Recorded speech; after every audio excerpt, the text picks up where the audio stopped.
So hello everyone, today is our topic what is legislature. आज legislature पे discuss करेंगे कि आखिर ये लेजिस्लेचर होती क्या है।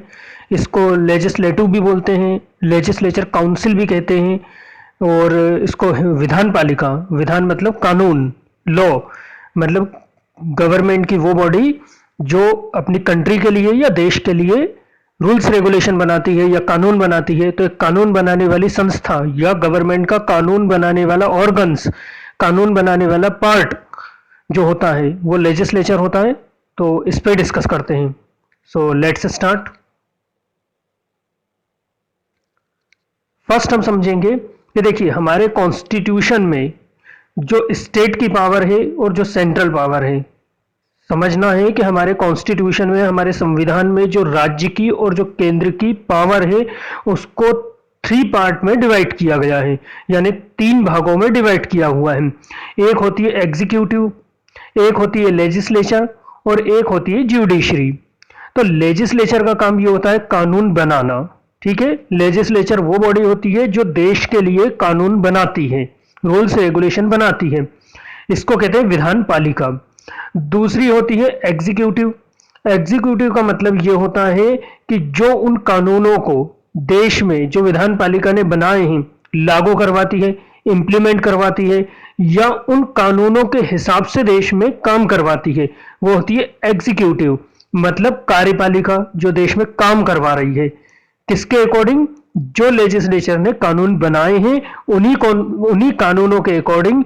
और हमारे कॉन्स्टिट्यूशन के अंडर में, कॉन्स्टिट्यूशन के बाहर कुछ भी नहीं होगा। सभी जो भी हो रहा है देश में वो कॉन्स्टिट्यूशन के अंडर में ही हो रहा है। तो कॉन्स्टिट्यूशन के अंडर में काम करवाएगी वो बॉडी होगी एग्जीक्यूटिव यानी कार्यपालिका। थर्ड होती है ज्यूडिशरी। ज्यूडिशरी मतलब न्यायपालिका। देखिए न्यायपालिका पूरी तरह से फ्रीडम है, न्यायपालिका को पूरी तरह से इंडिपेंडेंट है। क्यों? क्योंकि मान लीजिए लेजिस्लेचर का काम यह है कि देश के लिए कानून बनाना, एग्जीक्यूटिव का काम यह है कि उस कानूनों के हिसाब से देश में वर्क करवाना, चाहे कोई भी गवर्नमेंट डिपार्टमेंट हो या प्राइवेट डिपार्टमेंट हो, सरकारी ऑफिस हो या कह सकते हैं किसी का खुद का प्राइवेट ऑफिस हो, वहां पे सब कह सकते हैं देश में बनाए हुए कानूनों के हिसाब से ही वर्क किया जाता है। तो अगर उस कानून में कोई फॉल्ट होती है या उस कानून में कोई कमी होती है तो फाइनल उसका डिसीजन कहाँ होता है? ज्यूडिशरी में होता है, न्यायपालिका में होता है, ताकि लोगों को न्याय मिल सके, ताकि इंसाफ हो सके। तो वो होती है ज्यूडिशरी। तो आज हम लेजिस्लेचर पे डिस्कस कर रहे हैं। तो अब हम यहां पे देखेंगे कि why do we need a parliament, कि आखिर हमको पार्लियामेंट की जरूरत ही क्यों है। देखिए लेजिस्लेचर मतलब विधान पालिका, कानून बनाना, लेकिन कानून कहां बनेंगे? कानून बनेंगे पार्लियामेंट में। कानून बनाने के लिए कोई जगह तो होनी चाहिए ना। ऐसे आसपास सड़क के किनारे तो कानून बन नहीं जाएंगे कि कहीं भी कोई भी खड़ा हो गया। तो कानून बनाए जाते हैं पार्लियामेंट में। तो यहाँ क्वेश्चन ये है सबसे फर्स्ट कि why do we need a parliament, कि आखिर हमको पार्लियामेंट की जरूरत ही क्यों है। तो ये तो हम जानते हैं कि कानून बनाने के लिए पार्लियामेंट की जरूरत है। और अच्छे से इसको समझते हैं कि देखिए जब ब्रिटिश भारत में थे तो वो ही हमारे कंट्री के लिए लॉ एंड ऑर्डर और जो भी डिसीजन वो लिया करते थे, जो भी एक्ट बनाते थे या जो भी कानून बनाते थे, वो सब ब्रिटिश बनाया करते थे जब ब्रिटिश भारत में थे। और कहीं ना कहीं हम इंडियंस उन कानूनों को या उन लॉ को मानने के लिए मजबूर भी थे, चाहे वह कानून हमारे फेवर में हो या ना हो। लेकिन हमको मजबूरन ही सही उनके कानूनों को, उनके बनाए हुए रूल्स रेगुलेशन को एक्सेप्ट करना पड़ता था। तो वो भी कहाँ बनाया करते थे? ये जो पार्लियामेंट है ना, ये आज की नहीं है, ये पार्लियामेंट ब्रिटिशों ने बनाई हुई थी। आप देखना पार्लियामेंट, गूगल पे कहीं भी उसका फोटो सर्च कर लेना।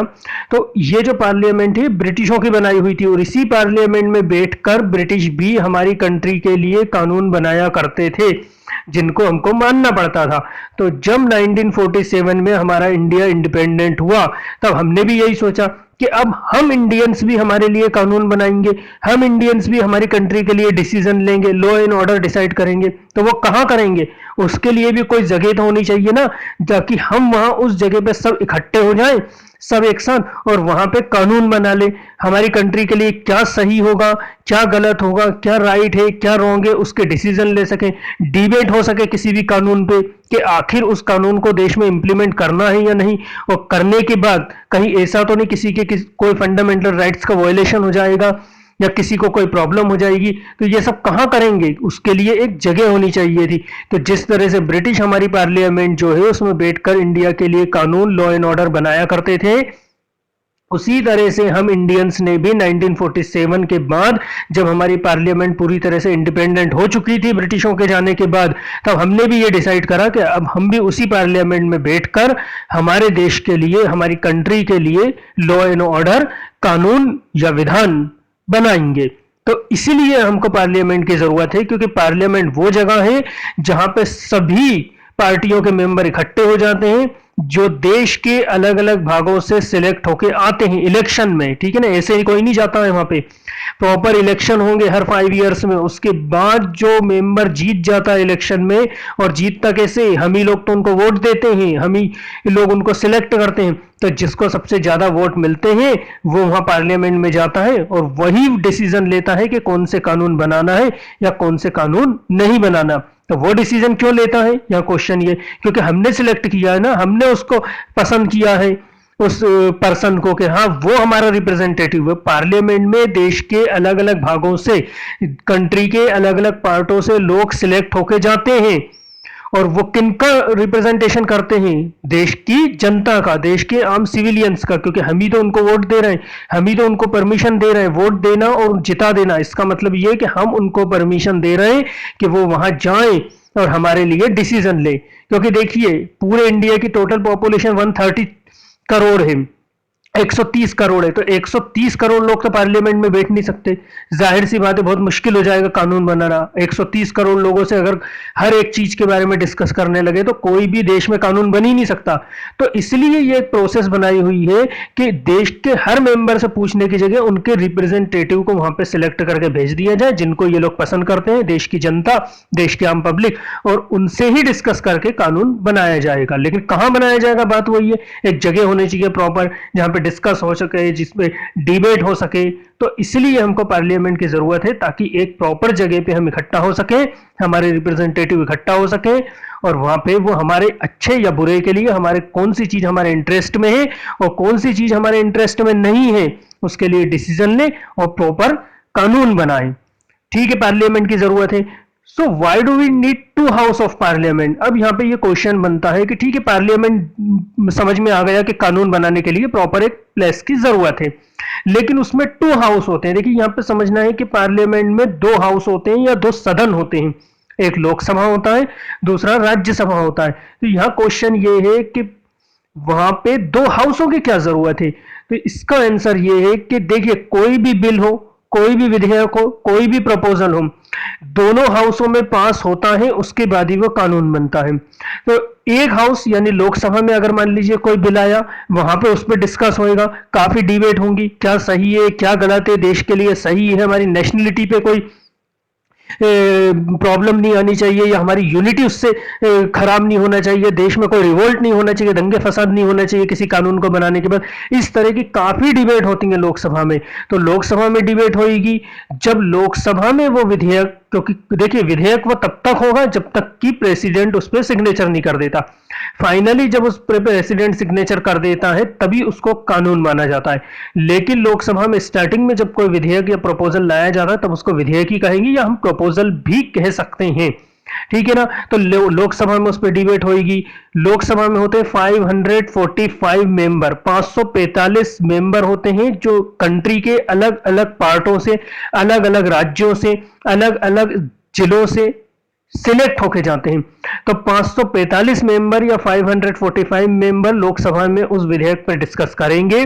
उसके बाद जब उनको लगेगा ये सही है तो उसको फाइनली पास कर देंगे, और उसके बाद वो कहां जाएगा, दूसरे हाउस में जाएगा, दूसरे सदन में जाएगा। दूसरा सदन क्या होता है, राज्यसभा होता है। तो राज्यसभा में वो जाएगा। राज्यसभा में होते हैं 250 मेंबर, 250 मेंबर। जिस तरह से लोकसभा में डिबेट हुई है किसी भी एक विधेयक को लेकर, उसी तरह से डिबेट, सही गलत, अच्छा बुरा, उसकी पूरी जांच पड़ताल, इन्वेस्टिगेशन होगी उस प्रपोजल की, उस विधेयक की। उसके बाद में वो 250 मेंबर अगर उसको पास कर देते हैं तो माना जाता है वो राज्यसभा में भी पास हो गया।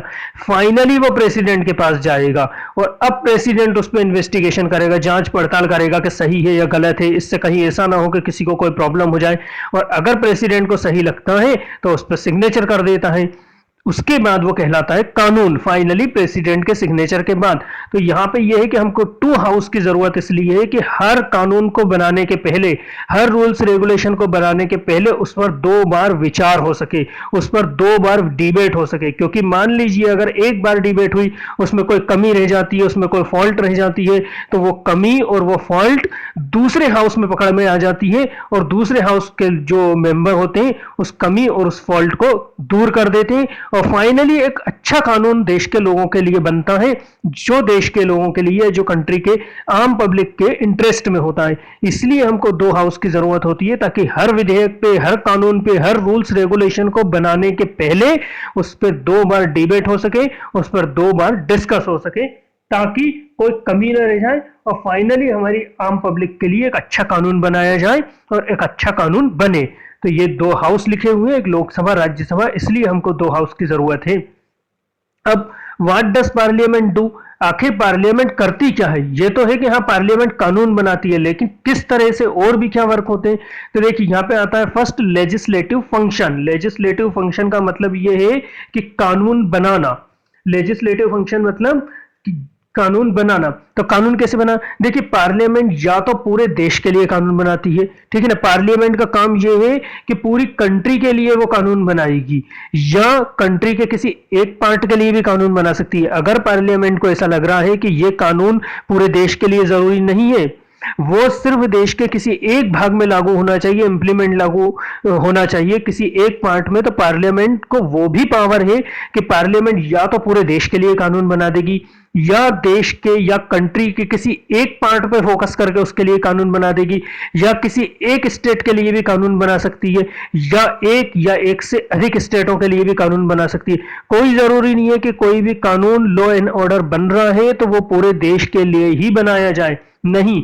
अगर मान लीजिए प्रॉपर कंट्री का कोई एक पार्ट है जहां पे कुछ अलग कानून लागू होना चाहिए, अलग कानून की जरूरत है, अलग लॉ एंड ऑर्डर की जरूरत है, तो पार्लियामेंट उस पार्ट के लिए, देश के लिए या उस जगह के लिए कुछ अलग से कानून भी बनाए जा सकते हैं, या बनाने की उनको पावर है। तो कानून तो बना सकती है, लेकिन पूरे देश के लिए भी बना सकती है, देश के किसी एक भाग के लिए भी बना सकती है, या किसी एक राज्य के लिए भी बना सकती है, या किसी एक से अधिक राज्यों के लिए भी बना सकती है।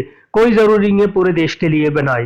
तो ये उनका फंक्शन है, ठीक है ना। दूसरा है control of executive and ensuring it's accountability. देखिए कंट्रोल करती है एग्जीक्यूटिव पे। एग्जीक्यूटिव मतलब मैंने आपको क्या बताया, कार्यपालिका, जो देश में काम करवा रही है। तो ये जो पार्लियामेंट है ना, उस बॉडी को कंट्रोल करती है पूरी तरह से, उसको अपने अंडर में रखती है और उसकी रिस्पॉन्सिबिलिटी डिसाइड करती है, क्योंकि देश में काम करवाने का काम कौन कर रहा है, एग्जीक्यूटिव। और देखिए यहां एक चीज समझ लीजिए, एग्जीक्यूटिव में कौन आते हैं? एग्जीक्यूटिव में आते हैं प्रेसिडेंट, सब प्रेसिडेंट, प्राइम मिनिस्टर और उनकी मिनिस्ट्री आती है, ठीक है ना। प्रेसिडेंट नोट कर लेना आप, सब प्रेसिडेंट, प्राइम मिनिस्टर और प्राइम मिनिस्टर की पूरी मिनिस्ट्री आ जाती है, जिससे मिलकर एग्जीक्यूटिव बनती है, जिसको कहते हैं कार्यपालिका। वैसे तो कार्यपालिका में देखा जाए तो देश का हर छोटे से छोटा गवर्नमेंट से लेकर बड़े से बड़ा गवर्नमेंट ऑफिसर भी आ जाता है, क्योंकि जितने भी लॉ एंड ऑर्डर बनते हैं वो देखिए मिनिस्ट्री सबसे पहले प्रपोजल रखती है प्राइम मिनिस्टर की, उसके बाद में वो लोकसभा में जाता है, फिर राज्यसभा में जाता है, फाइनली प्रेसिडेंट उस पर सिग्नेचर कर देता है, तो वो कानून बन जाता है। तो इनका तो काम ये है कि अपने मिनिस्ट्री के लिए या देश के लिए कानून बनाना। ये प्रपोजल रखते ही है एग्जीक्यूटिव बॉडी कानून बनाने के लिए, लेकिन पार्लियामेंट कानून बनाती है, लेकिन उसको पूरी तरह से इंप्लीमेंट कौन करवाता है, एग्जीक्यूटिव करवाता है। लेकिन एग्जीक्यूटिव में भी कौन, देखिए छोटे मोटे प्रशासनिक ऑफिसर आ जाते हैं, एडमिनिस्ट्रेटिव, जैसे आईएएस, आईपीएस, डीएसपी, सीएसपी, ये लोग उनको पूरी तरह से फॉलो करवाते हैं। और भी आप एडमिनिस्ट्रेटिव ऑफिसर देख लीजिए, बहुत सारे ऐसे रहते हैं, तो वो उनको इंप्लीमेंट करवाते हैं। तो देखा जाए तो एग्जीक्यूटिव में तो हर मेंबर आ जाएगा, जो भी गवर्नमेंट ऑफिसर है, जो कानूनों को बनाने में, कानूनों को कहीं ना कहीं देश में लागू करवाने में अपना सपोर्ट कर रहे हैं, या उन कानूनों के अकॉर्डिंग देश को चला रहे हैं, या उसके हिसाब से देश रन करवा रहे हैं। तो एग्जीक्यूटिव में पूरी तरह से 2 तरह के मेंबर आते हैं, एक परमानेंट मेंबर होते हैं और एक होते हैं वो मेंबर जो इलेक्ट होके पहुंचते हैं। परमानेंट मेंबर में कौन होते हैं, जैसे आईएएस, आईपीएस, डीएसपी, सीएसपी, जिनकी एक बार परमानेंट अपॉइंटमेंट होने के बाद में इनको हटाया नहीं जा सकता, यानी गवर्नमेंट ऑफिसर या गवर्नमेंट वर्कर आ जाते हैं। दूसरे ऐसे होते हैं जैसे प्रेसिडेंट हो जाते हैं, प्राइम मिनिस्टर हो जाते हैं, मिनिस्ट्री हो जाती है, क्योंकि इनका तो हर 5 ईयर्स में इलेक्शन होता है ना, तो ये परमानेंट नहीं कहलाते हैं। ठीक है ना, ये परमानेंट नहीं होंगे, क्योंकि हर 5 साल के बाद में देखिए, आज प्राइम मिनिस्टर कोई और है, नेक्स्ट 5 ईयर्स के बाद में कोई और हो जाएगा। प्राइम मिनिस्टर चेंज होगा तो उनकी मिनिस्ट्री भी चेंज हो जाएगी, मिनिस्ट्री चेंज हो जाएगी तो पूरा कह सकते हैं फंक्शन चेंज हो जाता है। लेकिन जो नीचे के ऑफिसर होते हैं, जिनको परमानेंट कहा जाता है, वो कभी चेंज नहीं होते हैं। वो तो एक बार बन गए तो फिर वो ये होता है कि 60 ईयर्स तक वो अपनी जॉब करते हैं, उसके बाद ही वो रिटायर होते हैं। तो एग्जीक्यूटिव में तो टोटल हर मेंबर आ जाता है। लेकिन पार्लियामेंट किसको कंट्रोल करती है, पूरी तरह से एग्जीक्यूटिव को कंट्रोल करती है। और एग्जीक्यूटिव में कौन, देखिए एग्जीक्यूटिव की जो मेंबर होते हैं, जो देश में कानून बनाने के लिए पहले प्रपोजल रखते हैं और उन कानूनों के अकॉर्डिंग काम करवाते हैं, तो पार्लियामेंट पूरी तरह से उनको कंट्रोल करती है और उनसे जवाब मांगा जाता है पार्लियामेंट में कि आपने अगर ये कानून बनवाया है और उस कानून के अकॉर्डिंग अगर आप काम कर रहे हैं तो क्या इससे देश के लोगों का इंटरेस्ट हुआ है, भला हुआ है, क्या उनके अच्छे के लिए बनवाए या इससे कोई नुकसान तो नहीं हो रहा। तो सारे एग्जीक्यूटिव के मेंबरों को वहां पे पार्लियामेंट में जवाब देना पड़ता है, रिस्पॉन्सिबिलिटी डिसाइड होती है। और अगर कहीं कोई फॉल्ट होती है ना, तो पूरी मिनिस्ट्री को, अगर एक मिनिस्टर की भी फॉल्ट हो जाती है तो पूरी मिनिस्ट्री को रिजाइन करना पड़ता है, और पूरी मिनिस्ट्री रिजाइन कर देती है तो प्राइम मिनिस्टर को भी अपनी चेयर यानी पोस्ट छोड़नी पड़ जाती है। तो इस तरह से पार्लियामेंट जो होती है पूरी तरह से एग्जीक्यूटिव यानी कार्यपालिका जो देश में काम करवा रही है उनको कंट्रोल करती है। वहां पे पूछा जाता है कि आप जो काम करवा रहे हैं वो सही है या गलत, या उनसे कोई गलती हुई है तो उनको वहां पे जवाब देना पड़ता है मिनिस्टरों को। हालांकि छोटे मोटे ऑफिसर, देखिए अभी यहाँ पे आईएएस ऑफिसर बहुत बड़ा होता है रैंक का, लेकिन यहाँ पे कहीं ना कहीं मिनिस्ट्री और प्राइम मिनिस्टर के सामने तो वो छोटा ही रहेगा। तो ये जवाब नहीं देते हैं कि आईएएस ऑफिसर को बुलाया जा रहा है या आईपीएस को बुलाया जा रहा है, नहीं, मिनिस्टरों को बुलाया जाता है। देखिए पार्लियामेंट में मिनिस्टरों को बुलाया जाता है जो इनके भी ऊपर होते हैं, उनसे जवाब मांगा जाता है कि आपने अपनी मिनिस्ट्री में जो बिल पास करवाया था, जो कानून बनवाया था, वो जो देश में लागू करवाया, क्या उससे देश के लोगों का अच्छा हो रहा है, या जो काम चल रहा है कहीं उससे कोई गलती तो नहीं हो रही, कहीं उसके कारण दो कम्युनिटी में झगड़े तो नहीं हो जाएंगे, या कोई रिवोल्ट तो नहीं हो जाएगा, कहीं किसी का कोई फंडामेंटल राइट्स का तो वायलेशन नहीं हो रहा। तो पूरी तरह से पार्लियामेंट कहीं ना कहीं एग्जीक्यूटिव की रिस्पॉन्सिबिलिटी भी डिसाइड करती है और उन पर कंट्रोल भी करती है, और ये जरूरी भी है। अगर ये नहीं होगा तो ये जो एग्जीक्यूटिव बॉडी है देश की, अगर इसको पूरी तरह से इंडिपेंडेंट कर दिया जाए तो ये तो कुछ भी काम करवा लेंगे, क्योंकि काम तो यही करवा रहे हैं ना, ये तो पूरी तरह से वो डिक्टेटरशिप करने लगेंगे। इसलिए हमारे कॉन्स्टिट्यूशन मेकर ने इस एग्जीक्यूटिव जो बॉडी है इसको पूरी तरह से पार्लियामेंट के ऊपर रिस्पॉन्सिबल कर रखा है कि आपको वहां जवाब देना पड़ेगा। अगर आप कोई भी गलत काम कर रहे हैं, कोई भी सही काम कर रहे हैं, तो पार्लियामेंट कंट्रोल करती है एग्जीक्यूटिव बॉडी को। ठीक है, दूसरा, फिर थर्ड आता है फाइनेंशियल फंक्शन। फाइनेंशियल फंक्शन मतलब पैसा, वित्तीय फंक्शन। सरकार कोई भी होगी, चाहे कोई भी पार्टी की गवर्नमेंट हो, देखिए जब वो वर्क करवाएगी तो उनको पैसों की भी जरूरत होती है। तो पार्लियामेंट ये देखती है कि सरकार को पैसों की जरूरत है, तो कहीं ऐसा तो नहीं कि जो गवर्नमेंट अभी रन कर रही है, रूल कर रही है, वो देश का पैसा है। देखिए जो पैसा है ना, जो भी टैक्स वगैरह से आता है अलग अलग, वो देश के आम कह सकते हैं पब्लिक का पैसा होता है। तो पार्लियामेंट पूरी तरह से उस पर कंट्रोल करती है कि जो देश की गवर्नमेंट है, जो भी रूल कर रही है, कहीं वो देश के लोगों का पैसा बेकार के कामों में तो इन्वेस्ट नहीं कर रही। हाँ, जरूरी कामों में आप इन्वेस्ट कर सकते हैं। तो पार्लियामेंट ही फाइनली पैसा डिसाइड करती है कि सरकार को कितना पैसा देना है, कहां देना है, कितने उनके खर्चे हैं, कितने उनके एक्सपेंडिचर हैं और कितनी इनकम है। तो पूरी तरह से जो गवर्नमेंट रूल करती है उसको कहीं ना कहीं पार्लियामेंट पूरी तरह से उन पर कंट्रोल करती है, और ये भी देखती है कि जो गवर्नमेंट है, उनके जो ऑफिसर हैं, कहीं देश के पैसे को बेकार में तो इन्वेस्ट नहीं कर रहे कि खुद के घर, बिल्डिंग, प्रॉपर्टी बना रहे हो या जबरदस्ती फॉरेन टूर कर रहे हो अपनी फैमिलियों के साथ। नहीं, ये परमिशन पार्लियामेंट नहीं देती है, क्योंकि वो देश के आम पब्लिक का पैसा है, उनके टैक्स का पैसा है, उनके खून पसीने की कमाई है। तो पार्लियामेंट पूरी तरह से जहां जरूरत होगी वहीं सरकार को पैसा भी देती है, और जहां उनको लगेगा कि नहीं ये सरकार जबरदस्ती इस पैसे का मिसयूज कर रही है, वहां उस पर रोक भी लगा सकती है। तो पार्लियामेंट वही बात होगी कि एग्जीक्यूटिव को देखिए इस तरह से भी कंट्रोल करती है, क्योंकि काम करवाने वाली बॉडी कौन सी, एग्जीक्यूटिव। एग्जीक्यूटिव में कौन, प्रेसिडेंट, सब प्रेसिडेंट, प्राइम मिनिस्टर, मिनिस्ट्री, और जो बहुत सारे मिनिस्ट्री में मिनिस्टर आ जाते हैं वो सब पैसे मांगते हैं ना पार्लियामेंट से कि हमको हमारे डिपार्टमेंट में ये वर्क करवाना है, हमको हमारे डिपार्टमेंट में वो वर्क करवाना है, आप पैसा दो। तो पार्लियामेंट ही ये डिसाइड करती है कि इनको पैसा देना है या नहीं देना, और देना है तो कितना देना है। कहीं ऐसा ना हो कि ये मिसयूज कर ले, करप्शन बढ़ जाए, जबरदस्ती अपनी जरूरतें पूरी करे, फैमिली के साथ फॉरेन टूर करने लगे। ये सब नहीं होता है, ये सब कहीं ना कहीं पार्लियामेंट कंट्रोल करती है इस तरह से। फोर्थ होता है रिप्रेजेंटेशन। रिप्रेजेंटेशन देखिए, अभी मैंने आपको बताया कि लोकसभा में 545 मेंबर होते हैं और राज्यसभा में होते हैं 250 मेंबर, 250।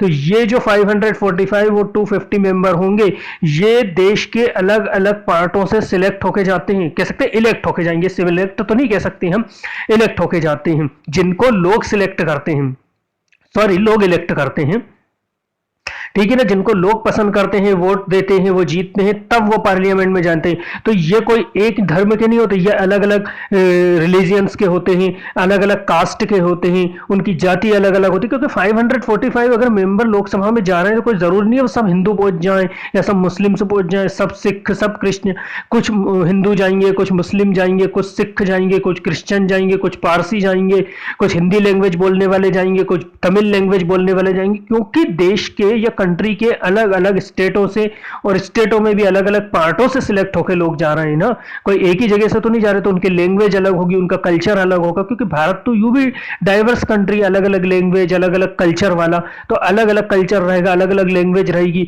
अलग अलग थॉट भी रहती है। तो ये रिप्रेजेंटेशन करते हैं अलग अलग थॉट को, अलग अलग कल्चर को, अलग अलग कास्ट को।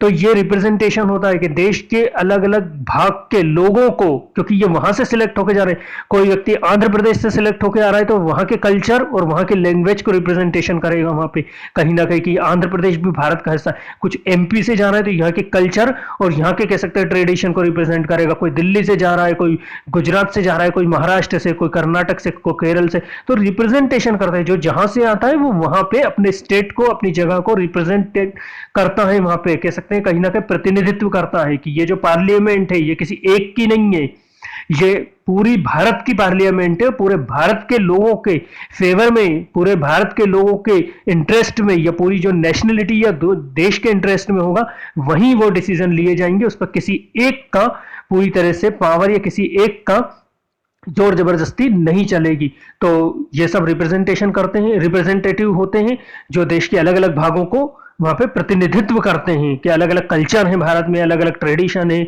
अलग अलग लैंग्वेज है। तो ये होता है रिप्रेजेंटेशन। अब डिबेटिंग फंक्शन क्या होता है पार्लियामेंट में? डिबेटिंग मतलब वही कि जब भी कोई बिल लाया जाएगा उस पर डिबेट होगी, क्या सही है, क्या गलत है, क्या ये बिल पास कर देना चाहिए, क्या इस बिल को पास करने के बाद में कोई रिवोल्ट तो नहीं होगा, कोई किसी का कोई नुकसान तो नहीं होगा। तो ये डिबेट होती है, और डिबेट मैंने बताया लोकसभा में भी होती है और राज्यसभा में भी होती है। तो 2 टाइम डिबेट होती है ताकि देश के लोगों के लिए एक अच्छा कानून बनकर सामने आए, और अगर उस कानून में किसी भी तरह की कोई फॉल्ट होती है तो ये पहले हाउस में ही पकड़ में आ जाती है और जांच पड़ताल की जाती है। और अगर पहले हाउस वाले उसको नहीं पकड़ पाते तो कहीं ना कहीं दूसरे हाउस में तो उसको दूर कर ही दिया जाता है। इसलिए 2 हाउस होना बहुत ज्यादा जरूरी है, 2 सदन होना बहुत ज्यादा जरूरी है, ताकि प्रॉपर किसी भी विधेयक पे, किसी भी बिल पर 2 बार डिबेट हो सके। डिबेट मतलब तर्क वितर्क, क्वेश्चन पूछे जाएंगे वहां पे, ठीक है। अब यहां पे आता है how does the parliament makes law. Finally यह है कि पार्लियामेंट कानून आखिर बनाती ही कैसे है, पूरी प्रोसेस आखिर क्या है यहाँ पे। तो देखिए कानून बनाने की प्रोसेस अब मैं आपको बता रहा हूं कि देखिए कोई ना, जो भी कानून बनेगा कहीं ना कहीं वो किसी ना किसी डिपार्टमेंट से रिलेटेड ही बनेगा। कोई भी कानून ऐसा नहीं हो सकता कि वो किसी डिपार्टमेंट से रिलेटेड ही नहीं हो। भाई पुलिस डिपार्टमेंट से रिलेटेड कानून बनाना है, एजुकेशन डिपार्टमेंट से रिलेटेड कानून बनाना है, हेल्थ केयर डिपार्टमेंट से रिलेटेड कानून बनाना है, या टूरिज्म से रिलेटेड कानून बनाना है आपको, या एनी अदर कोई भी अगर कानून बनेगा तो कहीं ना कहीं किसी ना किसी डिपार्टमेंट से रिलेटेड ही बनेगा। और हर डिपार्टमेंट के एक मिनिस्टर होते हैं, मैंने बताया ना भी प्राइम मिनिस्टर की एक मिनिस्ट्री होती है, वही जो मिनिस्ट्री में मिनिस्टर होते हैं ना वो हर डिपार्टमेंट का एक मिनिस्टर होता है, जैसे मंत्रालय कहते हैं। हर मिनिस्टर को एक एक मंत्रालय दिया जाता है, जैसे पेट्रोलियम मंत्रालय, कोल मंत्रालय और गोल्ड मंत्रालय, ह्यूमन डेवलपमेंट कह सकते हैं डिपार्टमेंट दे दिया जाता है, फॉरेस्ट डिपार्टमेंट दे दिया जाता है। तो हर पार्लियामेंट के या मिनिस्ट्री के मिनिस्टर को अपना अपना डिपार्टमेंट दिया जाता है। तो हर मिनिस्टर का काम ये रहता है कि वो अपने अपने कह सकते हैं मंत्रालय या अपने अपने डिपार्टमेंट से रिलेटेड कानून बनाए। तो देखिए कानून बनाने के लिए क्या रहता है, मान लीजिए जिस विभाग से भी रिलेटेड कानून बनाना होता है, यहां समझना या नोट डाउन भी कर लेना कि जिस डिपार्टमेंट से भी रिलेटेड कानून बनाना होता है, सबसे पहले उस डिपार्टमेंट का मंत्री जो भी उसको लगता है कि हमारे डिपार्टमेंट में कौन सा कानून बनाना है या कौन से कानून की जरूरत है, उसका एक प्रपोजल तैयार करेगा। वो कौन करेगा? मंत्री करेगा। और किससे? देश के कानून मिनिस्टर से, देश का लॉ एंड ऑर्डर जो मिनिस्टर होता है उससे डिसाइड करेगा। सबसे पहले ऐसा नहीं कि वो मर्जी से कोई भी प्रपोजल तैयार करेगा, देश के कानून मंत्री होता है, ठीक है ना, उससे बैठकर डिसाइड करेगा कि मेरे को मेरे डिपार्टमेंट में ये कानून बनाना है, अब आप बताइए इसमें क्या फॉल्ट है, क्या गलती है, क्या नहीं है। तो पूरी तरह से एक प्रपोजल तैयार करेगा, देश के कह सकते हैं कानून मंत्री से या लॉ एंड ऑर्डर का जो मिनिस्टर होता है उससे बैठकर डिसाइड करेगा और एक प्रपोजल तैयार करेगा। और वो भी काफी जांच पड़ताल के बाद तैयार होगा, ऐसे नहीं होगा, उस पर भी काफी रिसर्च करने के बाद वो मिनिस्टर तैयार कर लेगा, मंत्री, ठीक है ना। उसके बाद में वो एक अपना प्रपोजल तैयार करा, उसके बाद में वो अपनी रिपोर्ट या अपना प्रपोजल अपनी मिनिस्ट्री को देता है, ठीक है ना। वो तो एक मंत्री है, मिनिस्ट्री में बहुत सारे मंत्री होते हैं, यहाँ ये याद रखना है, मिनिस्ट्री में बहुत सारे मंत्री होते हैं, मैंने आपको बताया हर डिपार्टमेंट से रिलेटेड। तो मान लीजिए किसी भी एक डिपार्टमेंट का मंत्री है जिसको अपने डिपार्टमेंट से रिलेटेड अगर कोई कानून बनाना है, तो सबसे पहले वो इसका प्रपोजल तैयार करेगा पूरी तरह से देश के कॉन्स्टिट्यूशन के अकॉर्डिंग, और उसकी जांच पड़ताल कर लेगा। उसके बाद में उसकी रिपोर्ट किसको दे देगा? अपनी मिनिस्ट्री को दे देगा अपनी। अब उस मिनिस्ट्री में सारे मिनिस्टर सबसे पहले उस पर जांच पड़ताल करेंगे कि सही है या गलत है, भले वो किसी भी डिपार्टमेंट से रिलेटेड हो, लेकिन उस पर जो जांच पड़ताल होगी ना, जो इन्वेस्टिगेशन होगी, जो उस पर डिबेट होगी, वो सारे मिनिस्टर कर लेंगे। अब उस पर अच्छे से डिबेट जब वहां पे हो जाएगी और सारे मिनिस्टर तैयार हो जाएंगे और मिनिस्ट्री प्रिपेयर हो जाएगी, उसके बाद में उसको लोकसभा में भेजा जाता है। अब वो पार्लियामेंट में आता है, ठीक है ना, अब आएगा वो पार्लियामेंट में, ऐसे नहीं आ जाता एकदम से। पहले मिनिस्टर तैयार करता है, फिर मिनिस्टर अपनी मिनिस्ट्री को देता है, फिर वो उस पर डिबेट करते हैं, वो सेटिस्फाइड हो जाते हैं, तब लोकसभा में देते हैं। अब लोकसभा में आएगा वो, या राज्यसभा में भी दे सकते हैं। अब मैंने बताया ना पार्लियामेंट के दो सदन होते हैं, लोकसभा राज्यसभा, तो किसी में भी दे सकते हैं। लोकसभा में आया मान लीजिए, तो लोकसभा में आने के पहले अब उस पर एकदम से डिबेट नहीं होगी। लोकसभा में आने के बाद में लोकसभा का एक स्पीकर होता है, सबसे पहले तो वो उस मिनिस्टर को बुलाएगा कि आप बताइए कि ये जो आप कानून बनाने के लिए लोकसभा में इसको डिबेट के लिए आपने जो प्रपोजल भेजा है, उसका एम क्या है, उसका करना क्या चाहते हैं, ये कानून बना के आप करेंगे क्या। तो प्रॉपर उस मंत्री को लोकसभा में आके ये बताना पड़ता है सबके सामने कि इसका एम क्या है, इससे क्या होगा, क्या नहीं होगा, इसका क्या अच्छाई है, क्या बुराई है। तो वहां पे जब लोकसभा के स्पीकर उससे सेटिस्फाइड हो जाते हैं, तब फाइनली उसको लोकसभा में बारीकी से जांच करने के बाद पूरी तरह से उस पर जांच पड़ताल होती है, उस पर इन्वेस्टिगेशन होती है, सही है गलत है, तब फिर स्पीकर उसको सबके सामने रख देते हैं, लोकसभा के 545 मेंबरों के सामने, कि अब इस पे आप डिबेट करो। अब 545 मेंबर वहां पे डिबेट करते हैं, क्या सही है, क्या गलत है। देखा होगा अपने न्यूज़पेपरों में या न्यूज़ चैनल पे, आप देखें लोकसभा में किस तरह से डिबेट होती है, तो और अच्छे से समझ में आएगा। तो वहां पे काफी डिबेट होती है, और ये कोई 1 या 2 घंटे की डिबेट नहीं, कई कई दिन तक कभी कभी डिबेट चलती रहती है। तो वहां पे डिबेट होगी, फिर क्या होता है फाइनली, मान लीजिए लोकसभा उसको एक्सेप्ट भी कर सकता है और अनएक्सेप्ट भी कर सकता है, उसको खत्म भी कर सकता है। खत्म कर देगा तो वही चीज खत्म हो जाएगी, कानून बनेगा ही नहीं। लेकिन मान लेते हैं लोकसभा ने उसको एक्सेप्ट कर लिया, अभी तो स्वीकारा है, तब क्या करेंगे, लोकसभा ने उसको एक्सेप्ट करा कि ठीक है हम आपके प्रपोजल को एक्सेप्ट करते हैं और उस पर विचार करते हैं कानून बनाना है कि नहीं।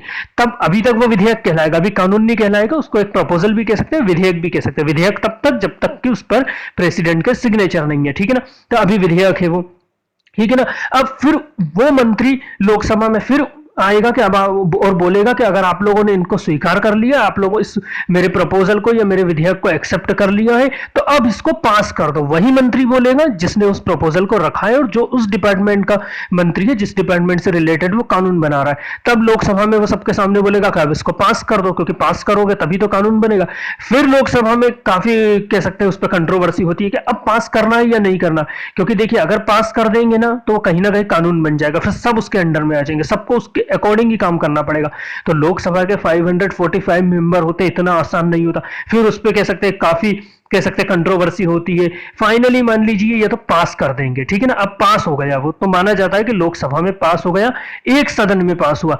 अब फिर वो दूसरे सदन में जाएगा, ये कहते हुए कि लोकसभा ने इसे पास कर दिया, अब जाएगा राज्यसभा में, और राज्यसभा में भी इसी तरह से डिबेट होगी, बहुत कंट्रोवर्सियां होती हैं, और दोनों सदनों में मान लीजिए फाइनल डिसीजन नहीं निकलता पास करने का, तो फिर वोटिंग होती है, या तो किसी भी सदन में सब एक साथ पास कर देंगे, या एक साथ उसको पास नहीं करा है तो फिर वोटिंग होगी। वोटिंग में मैंने आपको पहले भी बताया कि टोटल मेंबर है लोकसभा में 545, इनका 2/3 मेंबर जब साइन करके दे देते हैं किसी भी मेंबर पे, मान लीजिए नहीं करते 545 मेंबर किसी भी bill pay sign, only 2/3 member sign करके दे देते कि ठीक है ये कानून देश के लिए सही रहेगा और इसको पास कर देना चाहिए, तो 2/3 545 का कितना होगा, देखा जाए तो 370 होगा। 370 मेंबर अगर सिग्नेचर करके दे देते हैं तो वो मान लीजिए माना जाता है लोकसभा में पास हो गया। फिर राज्यसभा में जाएगा, राज्यसभा में भी इसी तरह से उस पर डिबेट होगी, राज्यसभा में भी अगर मान लीजिए डिबेट में एक साथ सब बोलते हैं पास कर देना तो पास कर देते हैं, और मान लीजिए राज्यसभा में भी अगर नहीं हो पाता तो फिर वहां पे भी वोटिंग होती है, वहां पे भी 2/3 निकाला जाता है, और वहां कितने मेंबर होते, 250 मेंबर होते, 250 का 2/3 निकालेंगे तो 166 या 167। लोकसभा में 370 मेंबर सिग्नेचर करके देते तब पास होता है, राज्यसभा में 167 या 167 या 166 मेंबर सिग्नेचर करके देते हैं 2/3, तो वहां पे फिर पास हो जाता है। और जब दोनों सदन में पास हो जाता है, दोनों हाउसों में पास हो जाता है, फिर उसको भेजा जाता है फाइनली प्रेसिडेंट के पास। अब प्रेसिडेंट उसमें अपने हिसाब से जांच पड़ताल करता है, इन्वेस्टिगेशन करते हैं, और अगर प्रेसिडेंट को सही लगता है तो उस पर सिग्नेचर करते हैं, और अगर गलत लगता है तो एक बार प्रेसिडेंट उसको वापस लोकसभा और राज्यसभा में भेज सकते हैं। लेकिन फाइनली मान लीजिए प्रेसिडेंट सिग्नेचर कर देते हैं, इसका आगे और मैं वीडियो बनाऊंगा, पूरी डिस्कस करेंगे इस पे। प्रेसिडेंट सिग्नेचर कर देते हैं तो कानून बन जाता है, वो प्रेसिडेंट के सिग्नेचर के बाद ही उसको कहते हैं एक्ट बन गया, और अब तो हर व्यक्ति को इसके अकॉर्डिंग रहना ही है। इसमें एक चीज और है, तो इस तरह से कानून बन जाता है। मान लीजिए एक चीज और आती है कि पहला सदन या पहला हाउस तो मान लीजिए उसको या तो अनएक्सेप्ट कर देगा तो वो खत्म ही हो जाएगा। मान लीजिए लोकसभा ने उसको एक्सेप्ट कर लिया, ठीक है, एक्सेप्ट करने के बाद में उसको राज्यसभा में भेज दिया। अब राज्यसभा में उस पर डिबेट होगी, राज्यसभा कोई जरूरी नहीं है कि उसको वैसा के वैसे एक्सेप्ट कर ले, हो सकता है राज्यसभा में उसमें कुछ और कह सकते हैं एक्स्ट्रा चेंजेस कर दिए जाए, राज्यसभा के मेंबर जो होते हैं 250 उसमें कुछ चेंजेस कर दें, तो जब राज्यसभा के मेंबर उसमें कुछ चेंजेस कर देते हैं तो वो वापस लोकसभा में आता है, क्योंकि लोकसभा में ने तो जैसा के जैसा भेजा था उस प्रपोजल को, तो उनका तो ये कहना था कि राज्यसभा के मेंबर वैसा के वैसे उसको एक्सेप्ट कर लेते, ठीक है। लेकिन मान लीजिए राज्यसभा के जो 250 मेंबर है उसमें कुछ चेंजेस कर देते, उस प्रपोजल में कुछ बदलाव कर देते, तो वो बदलाव किया हुआ विधेयक वापस लोकसभा में जाता है, और फिर लोकसभा में वापस उस पर डिस्कस होता है कि ये बदलाव किया हुआ क्या लोकसभा के मेंबर एक्सेप्ट कर रहे हैं कि नहीं, और मान लीजिए लोकसभा के मेंबर एक्सेप्ट कर लेते हैं तो ठीक है, फिर वो माना जाता है लोकसभा में तो पास हो गया, राज्यसभा में पास हो गया, फाइनली प्रेसिडेंट के पास चला जाता है। लेकिन मान लीजिए कभी कभी ये भी हो जाता है कि राज्यसभा ने जो उस विधेयक में चेंजेस किए हैं लोकसभा उसको एक्सेप्ट नहीं करता, लोकसभा के मेंबर उस चेंजेस को एक्सेप्ट नहीं करते, और वो वैसा के वैसे ही वापस राज्यसभा में भेज देते हैं कि नहीं हम इस चेंजेस को एक्सेप्ट नहीं करेंगे, अगर आपको पास करना है तो इसको वैसा के वैसे पास करना है जैसे हमने दिया। और मान लीजिए राज्यसभा फिर उसको वापस लोकसभा में भेज देती है कि नहीं चेंजेस आपको एक्सेप्ट करना पड़ेंगे, तो फिर क्या होता है यहाँ पे एक कह सकते कंट्रोवर्सी हो जाती है लोकसभा और राज्यसभा में, फिर इस पे कोई डिस्कस नहीं होता। फिर फाइनली इसका डिस्कस ये होता है कि प्रेसिडेंट करता है, एक दोनों की कंबाइंड मीटिंग बुला के डिस्कस करता है, और वो 6 मंथ के बाद ही होता है या 6 मंथ के पहले भी हो सकता है जब प्रेसिडेंट चाहे तो अगर इस तरह की कोई कंट्रोवर्सी आ जाती है कि लोकसभा भेजती है प्रपोजल राज्यसभा में, राज्यसभा अगर वैसा के वैसे एक्सेप्ट कर लेती तो कोई प्रॉब्लम नहीं, कानून बन जाता है। और राज्यसभा अगर उसमें कुछ चेंजेस कर देती है, अगर लोकसभा उस चेंजेस को एक्सेप्ट कर लेती है तो भी कानून बन जाता है। लेकिन मान लीजिए राज्यसभा ने कुछ चेंजेस करके लोकसभा में भेजे हैं और लोकसभा उन चेंजेसों को एक्सेप्ट नहीं कर रही और वापस राज्यसभा में भेज दिया, और फिर भी राज्यसभा के मेंबर ये कह रहे हैं कि आपको चेंजेस को एक्सेप्ट करना पड़ेगा, तो वहां पर माना जाता है कि लोकसभा और राज्यसभा के मेंबरों में कंट्रोवर्सी हो गई है। अब यह कानून तब तक नहीं बनेगा जब तक प्रेसिडेंट नहीं चाहेगा। फिर फाइनली ये होता है कि राज्यसभा में वो 6 मंथ तक विधेयक पड़ा रहता है, और फाइनली 6 मंथ के बाद में प्रेसिडेंट उस पर दोनों ही हाउसों की लोकसभा और राज्यसभा की कंबाइंड मीटिंग बुला के फाइनली उस पर डिस्कस करते हैं। तो ये पूरी प्रोसेस होती है, और ये प्रोसेस बहुत टफ होती है, इतनी आसान नहीं है कानून बन जाना। तो आप समझ रहे होंगे कि जब भी कोई कानून बनता है, चाहे वो कोई भी कानून हो, कितनी मुश्किल से बनता है, और एक मिनिस्टर जो कानून बनाने का प्रपोजल रखते हैं उनको भी कितना मुश्किल आती पड़ती है कानून बनाने के लिए। देखा जाए तो मिनिस्टर कितनी बड़ी पोस्ट होती है, लेकिन वो भी देखा जाए तो क्या है, कानून बनाने के लिए उनको भी कितनी मेहनत करनी पड़ती है और उनके भी कई बार प्रपोजल रिजेक्ट हो जाते हैं, उनको भी बहुत सुनना पड़ता है, लोकसभा में उनको जवाब देना पड़ता है, लोकसभा में उन पर डिबेट होती है कि आप ऐसा कैसा कानून बनवा सकते हैं, क्या करना चाहते हैं, तो बहुत कुछ बर्दाश्त करना पड़ता है उनको और कानून बनाने की प्रोसेस बहुत मुश्किल होती है। तो जो भी कानून बन रहा है ना वो इतना आसान नहीं है और वो कहीं ना कहीं देश के लोगों के लिए अच्छे के लिए बना जाता है, क्योंकि इतने सारे लोग जब डिस्कस करेंगे तो उसमें कोई फॉल्ट हो ही नहीं सकती है। तो ये कानून बनने की प्रोसेस है। इसके बाद में फिर आता है how does the parliament control the executive. हम देख चुके हैं कि पार्लियामेंट कंट्रोल करती है कार्यपालिका को, क्योंकि कार्यपालिका क्या होती है, एग्जीक्यूटिव। कहीं ये कार्यपालिका के लोग जो देश में काम करवा रहे अपनी मनमानी ना करने लगे, अपने मनमानी के अकॉर्डिंग कानून ना बनवाने लगे, क्योंकि देखिए कहीं ना कहीं ये जो एग्जीक्यूटिव होती है इसी के अंडर में आते हैं। एग्जीक्यूटिव में मैंने बताया ना, प्रेसिडेंट, सब प्रेसिडेंट, प्राइम मिनिस्टर, उसकी मिनिस्ट्री आती है। तो पार्लियामेंट बनाती है कानून, लेकिन कानून बनाने के लिए प्रपोजल कौन रखती है, कहीं ना कहीं एग्जीक्यूटिव बॉडी ही रखती है, क्योंकि वही मिनिस्ट्री होती है, मिनिस्ट्री एग्जीक्यूटिव में आएगी। ध्यान से सुनना, एग्जीक्यूटिव में कौन आएगा, प्रेसिडेंट, सब प्रेसिडेंट, प्राइम मिनिस्टर और उसकी मिनिस्ट्री। और कोई भी कानून बनाने के लिए पार्लियामेंट मनमर्जी से कानून नहीं बनाती, एग्जीक्यूटिव में जो मिनिस्ट्री आती है उसी के मेंबर सबसे पहले प्रपोजल रखते हैं कानून बनाने के लिए। तो पार्लियामेंट पूरी तरह से उनको कंट्रोल करती है ना, कहीं ये ऐसा कानून ना बना ले कि जो मनमानी करने लगे या कुछ गलत कानून ना बनवा ले। तो काफी डिस्कस होती है, काफी बहस होती है, इस तरह से एग्जीक्यूटिव को कंट्रोल भी करती है। और दूसरी तरह से कैसे रखती है, जैसे इंस्ट्रूमेंट ऑफ पार्लियामेंट्री कंट्रोल, वो कह सकते हैं चीजें जिनसे वो पूरा कंट्रोल करती है, जैसे डिलिब्रेशन एंड डिस्कशन। कोई भी विधेयक पास होने के पहले उस पर कितना डिस्कस होता है, मैंने आपको बताया है। बहुत मुश्किल होता है कोई भी कानून बनना, तो उस पर पूरा डिस्कस होता है, पूरी डिबेट होती है, दोनों हाउसों में डिस्कस होता है। दोनों हाउस के मेंबर अगर सेटिस्फाइड होते हैं तो फाइनली वो प्रेसिडेंट के पास पहुंचता है। लेकिन अगर बीच में ही मान लीजिए कभी लोकसभा ही उनको रिजेक्ट कर दे या राज्यसभा भी उसको रिजेक्ट कर सकती है, तो फिर वो कानून नहीं बनता, वो मिनिस्टर चाहे कुछ भी हो जाए कुछ नहीं कर सकता है। तो और दूसरी बात ये होता है कि देखिए डेली मीटिंग होती है लोकसभा में, लोकसभा और राज्यसभा में डेली की मीटिंग भी होती है। इसमें एक होता है कि बोल सकते हैं क्वेश्चन आवर्स। क्वेश्चन आवर्स होता है मतलब प्रश्न काल बोलेंगे। लोकसभा में प्रश्न काल होता है जिसमें लोकसभा के जो मेंबर होते हैं ना वो मिनिस्टरों से क्वेश्चन पूछते हैं कि आपने ये जो कानून, पहले जो कानून बनवाया था वो क्या किया है, क्या वो उस कानून ने देश के लोगों के लिए अच्छा किया है, क्या उससे देश के लोगों को कुछ फायदा मिला है। तो डेली प्रश्नकाल एक होता है, कह सकते हैं लोकसभा में मीटिंग जो होती है, तो उसमें डेली लोकसभा के जो सांसद होते हैं वो मिनिस्टरों से क्वेश्चन पूछते हैं कि आपने पहले भी कानून बनवाया था, क्या वो कानून देश के लिए अच्छा है, क्या वो उस विभाग में कुछ अच्छा काम किया, या वो काम आपको करना था क्या वो आपने काम किया कि नहीं, या उस काम को करने में कितने लेट हो रहे हैं। तो मिनिस्टरों को डेली जवाब देना पड़ता है लोकसभा में। क्वेश्चन और एक अलग से टाइम होता है इसका कि प्रश्नकाल, मतलब लोकसभा के मेंबर एग्जीक्यूटिव के मेंबर से क्वेश्चन पूछेंगे कि आपने अब तक क्या किया है, और कुछ भी क्वेश्चन पूछ लेते हैं वहां पे, ऐसा नहीं है, वहां पे कुछ भी क्वेश्चन पूछ लेते हैं कि आप अपने डिपार्टमेंट में कर क्या रहे हैं, उस डिपार्टमेंट में तो करप्शन बढ़ रहा है, उस डिपार्टमेंट में तो भ्रष्टाचार बढ़ रहा है, वहां के ऑफिसर तो ठीक से काम ही नहीं कर रहे हैं। आप जवाब कौन देगा, मिनिस्टर देगा ना, किसके सामने देगा, पार्लियामेंट के सामने देगा, लोकसभा राज्यसभा के मेंबरों के सामने देगा। तो इस तरह से कंट्रोल करते हैं। तो जब कंट्रोल होता है ना तभी वो ठीक से काम भी करवाते हैं और अपनी मनमाफिक मनमर्जी भी नहीं करते। ये तो क्वेश्चन आवर्स यानी प्रश्न काल होता है। दूसरा एक होता है शून्य काल, जिसको जीरो ओवर भी कहते हैं। देखिए 12 से 1 बजे आप अक्सर देखना कि टीवी चैनलों में अगर आप लोकसभा टीवी देख रहे हैं या राज्यसभा टीवी देख रहे हैं तो 12 से 1 के बीच में ये टाइम शुरू होता है शून्य काल का, जिसको जीरो ओवर बोला जाता है।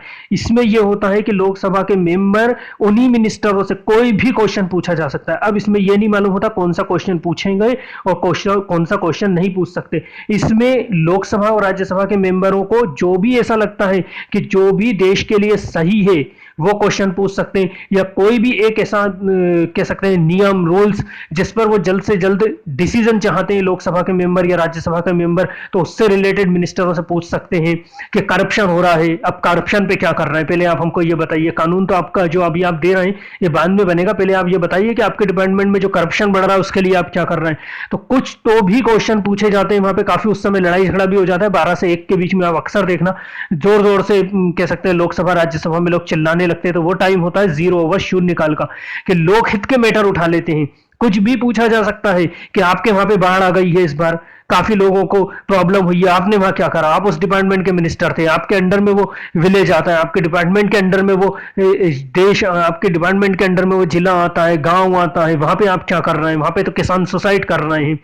इस तरह का कोई भी क्वेश्चन पूछा जा सकता है जिस पर लोकसभा के मेंबरों को, पार्लियामेंट के मेंबरों को ये लगता है कि जल्द से जल्द डिसीजन होना चाहिए। या मान लीजिए किसी एरिया में क्राइम बढ़ रहे हैं, तो लोकसभा में वहां पे डिबेट हो जाती है, यही 12 से 1 के बीच में पूछा जा सकता है मिनिस्टरों से कि आपके डिपार्टमेंट में वहां पे है, वहां पे तो क्राइम बढ़ रहे हैं, उस एरिया में आप क्या कर रहे हैं, आपको उस क्राइम को रोकने के लिए क्या कर रहे हैं, आप करप्शन को रोकने के लिए क्या कर रहे हैं।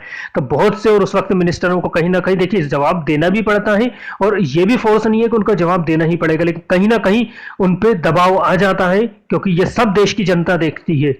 अक्सर स्टूडेंट वगैरह तो नहीं देखते हैं, लेकिन जो समझदार एक व्यक्ति जो जो डेली लोकसभा राज्यसभा टीवी देखते हैं, तो देश की जनता को कहीं ना कहीं पता चल जाता है कि मिनिस्टर भी क्या कर रहे हैं।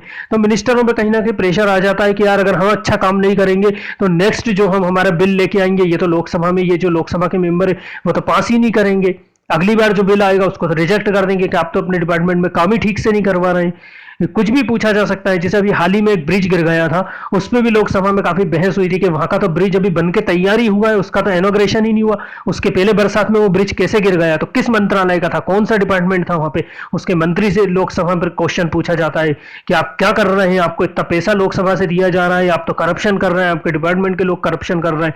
तो इस तरह से तरह तरह से क्वेश्चन पूछे जाते हैं, उन पर दबाव बनाया जाता है, उन पर प्रेशर बनाया जाता है।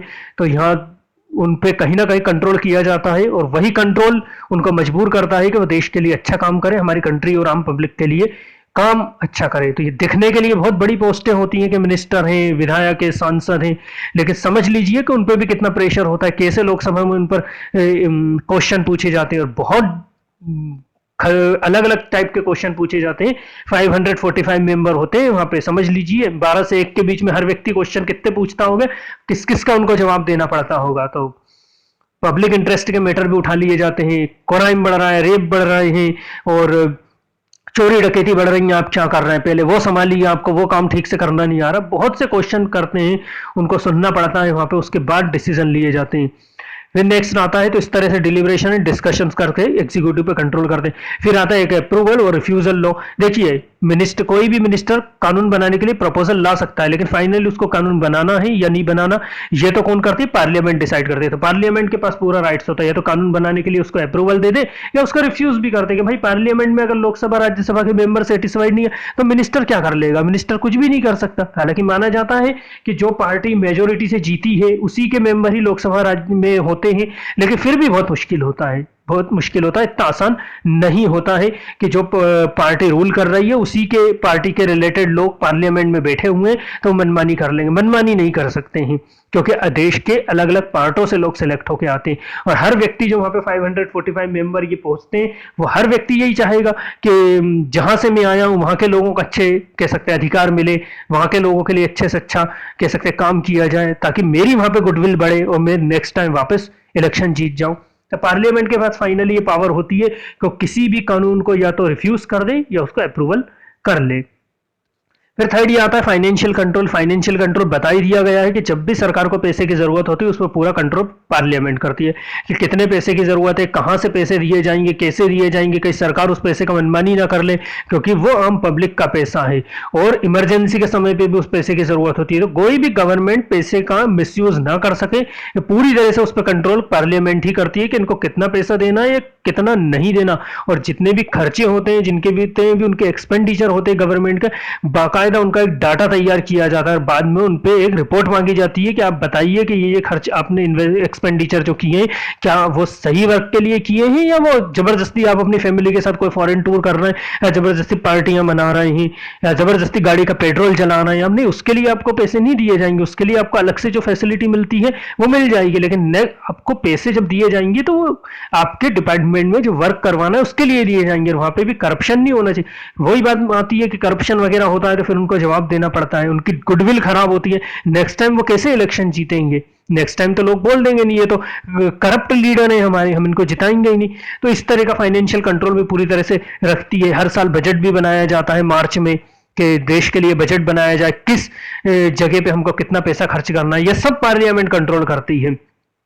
फिर no confidence motion, no confidence motion का ये है कि जब तक पार्लियामेंट के जो मेंबर होते हैं लोकसभा और राज्यसभा के, जब तक उनको जो सरकार रूल कर रही है उन पर भरोसा होता है कि हाँ ये सरकार सही तरीके से रूल कर रही है, तब तक तो वो रूल करेगी। लेकिन जैसे ही लोकसभा में लोकसभा के मेंबरों को ऐसा लगता है कि ये जो सरकार जो रूल कर रही है अपनी मनमानी करने लगी है और किसी भी तरह से ये जो वर्क कर रही है ये हमारे कॉन्स्टिट्यूशन के अंडर में नहीं आ रही है, तो पूरी तरह से कॉन्स्टिट्यूशन के अगेंस्ट जा रहे हैं।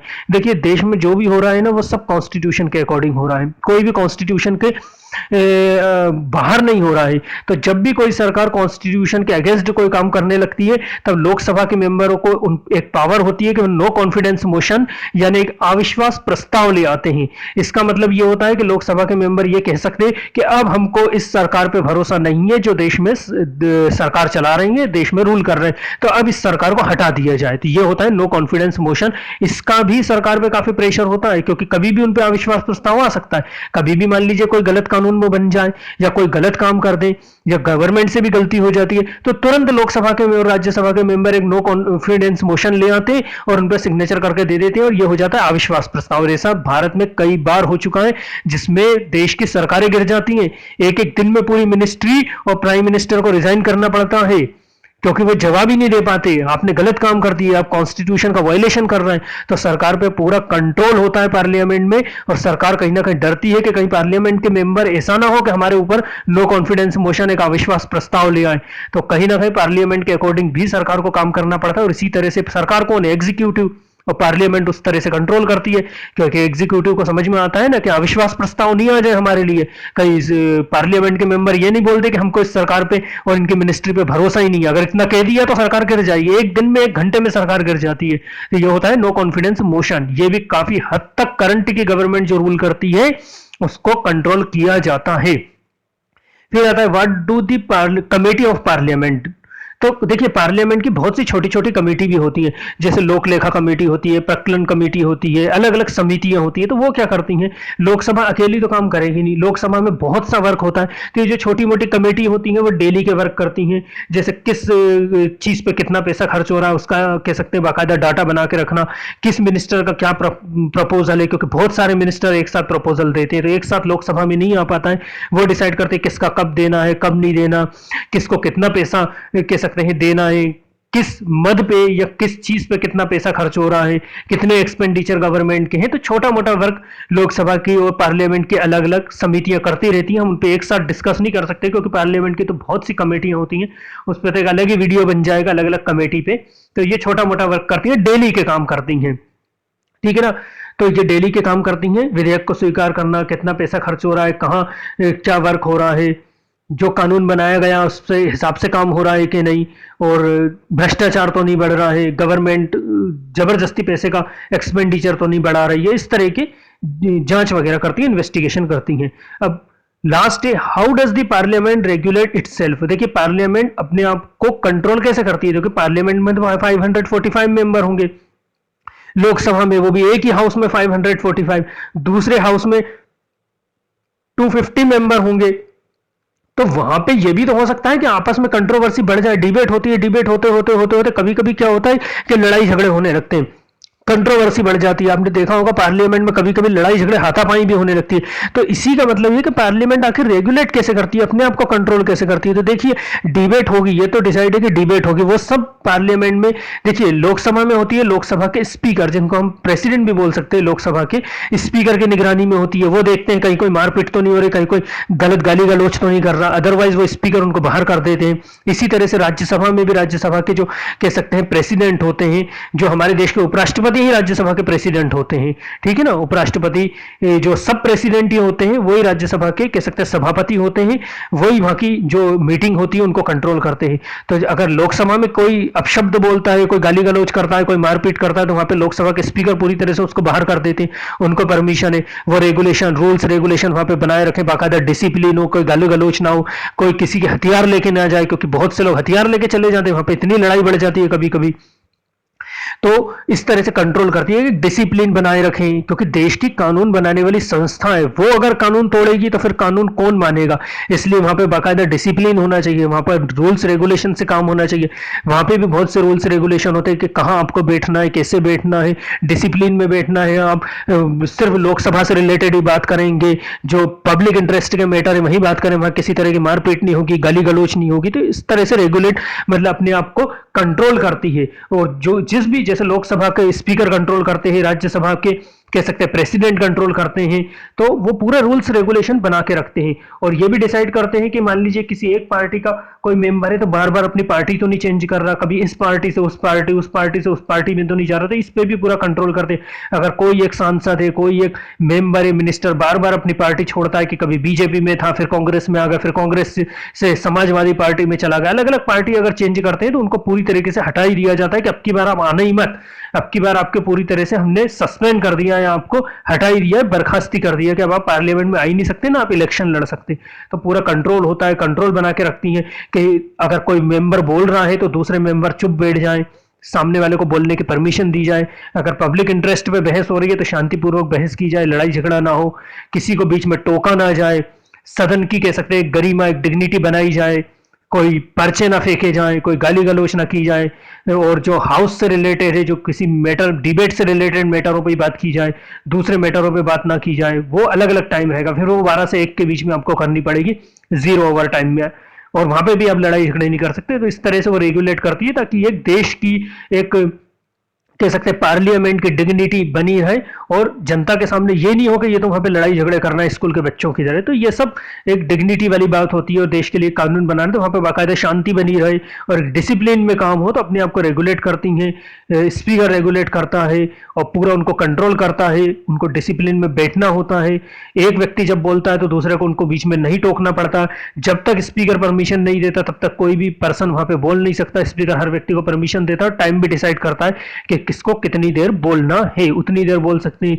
आप स्पीकर के साथ कंट्रोवर्सी नहीं कर सकते, बहस नहीं कर सकते। आप ये नहीं कह सकते कि स्पीकर सामने मेरे को 5 मिनट का टाइम दिया और मेरे को 15 मिनट बोलना है, नहीं, इस तरह का कुछ नहीं होगा। आपको जो स्पीकर टाइम देगा उतनी ही देर बोलना है, क्योंकि मेंबर बहुत सारे होते हैं, सबको परमिशन देनी पड़ती है। तो वहां पे आपको पूरी तरह से एक डिग्निटी, खुद की भी डिग्निटी, खुद का भी डिसिप्लिन बनाए रखना पड़ता है। अदरवाइज जो स्पीकर होते हैं वो आपको बाहर भी कर सकते हैं। तो इस तरह से पूरा कंट्रोल करती है, रेगुलेट इटसेल्फ। तो यही लेक्चर था और यही पार्लियामेंट देश के कानून बनाने वाली एक संस्था होती है। ये भी उम्मीद करता हूं कि आपको ये लेक्चर समझ में तो आया होगा और अब इस पे और भी डिस्कस मैं करूंगा, लोकसभा राज्यसभा का पूरे अलग अलग लेक्चर बनाऊंगा। ये भी एक हमने सिर्फ एक पार्लियामेंट से रिलेटेड एक ओवरव्यू लिया है कि इस तरह से कानून देश में बनाए जाते हैं और कानूनों को किस तरह से फॉलो किया जाता है और पार्लियामेंट किस तरह से एग्जीक्यूटिव को कंट्रोल। ये तो एक ओवरव्यू था, बाद में प्रेसिडेंट, सब प्रेसिडेंट, प्राइम मिनिस्टर, उनके मिनिस्ट्री से रिलेटेड आप वीडियो देखना मेरे चैनल पे, तब आपको पूरी तरह से गवर्नमेंट आखिर वर्क कैसे करती है ये चीज समझ में आएगी। तो ठीक है, थैंक यू वेरी मच।